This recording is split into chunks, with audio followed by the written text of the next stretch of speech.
जैसा कि हम पढ़ रहे थे ह्रस्व स्वर जिन स्वरों के उच्चारण में हम बहुत कम समय लगता है वे क्या कहलाते हैं? ह्रस्व स्वर कहलाते हैं। इनकी संख्या कितनी है?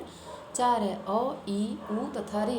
अब देखिए ये क्या है? दीर्घ स्वर। जिन स्वरों के उच्चारण में ह्रस्व स्वरों की लगभग दुगना समय लगता है वे दीर्घ स्वर कहलाते हैं। इनकी संख्या कितनी होती है? 7 होती है। आ, ई, उ, ए, ओ, औ। ये क्या है? इनमें अधिक समय लगता है इनका उच्चारण करने में, तो ये क्या है? दीर्घ स्वर है। अब देखिए प्लुत स्वर क्या है? जिन स्वरों के उच्चारण में दीर्घ स्वरों से भी अधिक समय लगता है वो प्लुत स्वर कहलाते हैं। जैसे देखिए हे, हम किसी को बुलाते हैं, संबोधित करते हैं तो क्या करते हैं? हे कर रहे हैं ना। तो ये देखिए जब आप संस्कृत पढ़ेंगे तो आपको पता चलेगा, ये इसको कहते हैं अवग्रह का चिन्ह, इसका प्रयोग होता है हे के लिए। तो ये क्या है? प्लुत स्वर है, जिनको हम क्या करते हैं? बोलते समय प्रयोग करते हैं, लिखते नहीं हैं। ओम, इसमें भी क्या है? देखिए ये अ जो है ये प्लुत स्वर है। सुनो, देर तक बोलते हैं, ये प्लुत स्वर है। अब क्या हुआ? इस आधार पर हमने पढ़ा कि स्वर के कितने भेद होते हैं? 3, ह्रस्व स्वर, दीर्घ स्वर और प्लुत स्वर। अब देखिए स्वरों की मात्राएं। स्वरों की मात्राएं, जब स्वरों का प्रयोग जब व्यंजनों के साथ किया जाता है तब उनका स्वरूप बदल जाता है। उनके मूल स्वरूप के लिए कुछ चिन्हों का प्रयोग किया जाता है, ये चिन्ह मात्रा कहलाते हैं। जैसे अ को छोड़कर सभी स्वरों की मात्राएं होती हैं। जैसे देखिए अ है तो अ का क धन अ, इसमें क्या है? अ छिपा है, हमने पहले ही पढ़ा था। तो अ भी क्या है? मात्रा है, स्वर है। आ क धन आ, तो देखिए का हुआ, क पर आ की मात्रा है। क धन ई, तो क्या हुआ? क पर ई की मात्रा। इसी प्रकार से ये सारे क्या हैं? स्वर पर स्वर की जो मात्रा है, जब मात्रा के रूप में प्रयोग हुआ है वो यहाँ पर दिखाया गया। अब देखिए अनुस्वार क्या होता है? जिन स्वरों को बोलते समय हम हवा को नाक से निकालते हैं, कहने का तात्पर्य यह है कि जिन स्वरों के उच्चारण में हवा केवल नाक से निकलती है वे अनुस्वार कहलाते हैं। इनका प्रयोग वर्णों के ऊपर बिंदु के रूप में किया जाता है। जैसे देखिए पंप, बंधन, गंगा, ये क्या है? अनुस्वार है। अनुस्वार पंचम वर्ण के स्थान पर बिंदु के रूप में प्रयोग किया जाता है।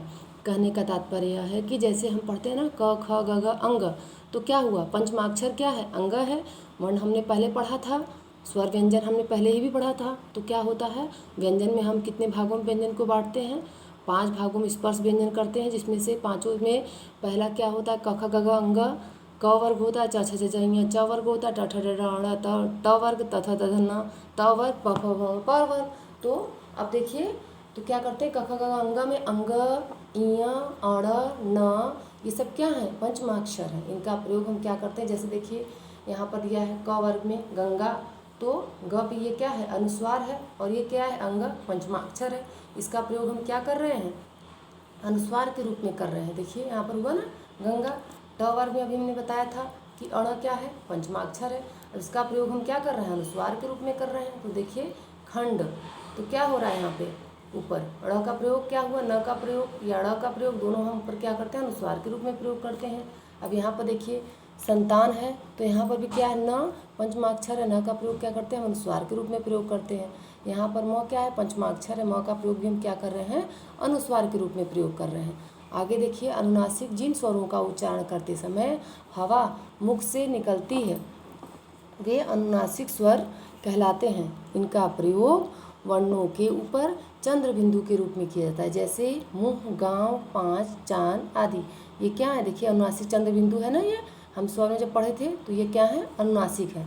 अब देखिए जब सिरोरेखा के ऊपर कोई मात्रा न हो तो चंद्र बिंदु का प्रयोग किया जाता है, अन्यथा बिंदु में अनुस्वार का ही प्रयोग होता है, जैसे वहाँ, वहीं, कहाँ, कहीं आदि।